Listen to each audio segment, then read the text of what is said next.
दोस्तों नमस्कार, मैं हूं एक लेखक विजय कुमार पाल। ये मेरी किताब है ब्लेंडर ऑफ ब्लास्फेमी।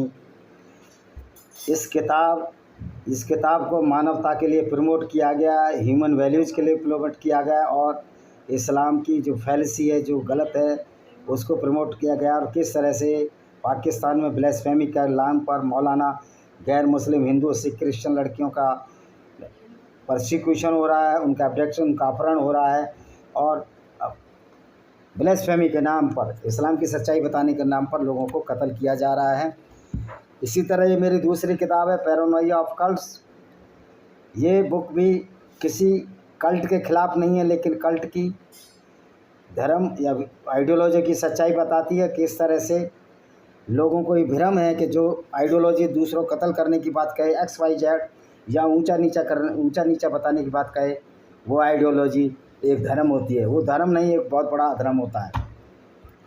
तीसरी किताब है मेरी जौहर, शाश्वत पब्लिकेशन बिलासपुर पर छपी है और इस किताब में ये बताया गया किस तरह इस्लाम की वजह से भारतीय हिंदू नारियों को जल जौहर करने पड़े, अग्नि जौहर करने पड़े और अपने छोटे छोटे नन्हे शिशुओं को भी अपने साथ या तो पानी में कूद कर मरवाना पड़ा, उनकी आत्महत्या के लिए सेल्फ इमोलेशन किया या आग में जलकर मर गए, सिर्फ इस्लाम की वजह से। कि इस्लाम की आइडियोलॉजी ये कहती है कि गैर मुस्लिम औरतों को लूट कर उनको बाज़ारों में बेचना इस्लाम का कर्तव्य है।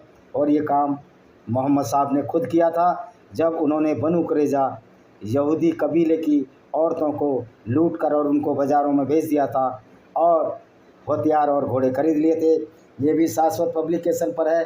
कुछ किताबें मेरी हैं रुद्रा पब्लिकेशन पर और एक किताब अस्तित्व पब्लिकेशन पर है। अस्तित्व पब्लिकेशन बिलासपुर, जिसका नाम है ब्लेंडर ऑफ ब्लास्फेमी, मैंने दिखा दिया। और ये मेरी किताब है ब्लैक डॉट्स ऑफ टेररिज्म। इसमें ये बताया गया है कि रिलीजन के नाम पर जो सबसे बड़ा टेररिस्ट आइडियोलॉजी है वो इस्लाम है, क्योंकि इस्लाम नफ़रत की दीवार पर खड़ा है। ये भी किताब है, ये रुद्रा पब्लिकेशन बिलासपुर छत्तीसगढ़ पर है।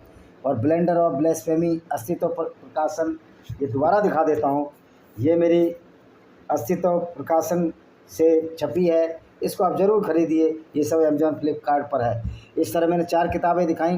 5वीं किताब है पैनोरमा ऑफ इंडियन डेमोक्रेसी, कि किस तरह इंडियन डेमोक्रेसी में वक्फ बोर्ड के नाम पर पूरे हिंदुस्तान की ज़मीन को लूटा गया।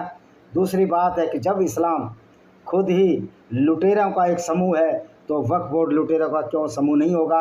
और इसमें हमारी भूरी आंटी एंटोनिया माइनो ने जो वक्फ बोर्ड और कम्युनल वायलेंस लॉ लाया था, उसका भी बताया गया कि किस तरह हिंदुओं को सताने का कार्य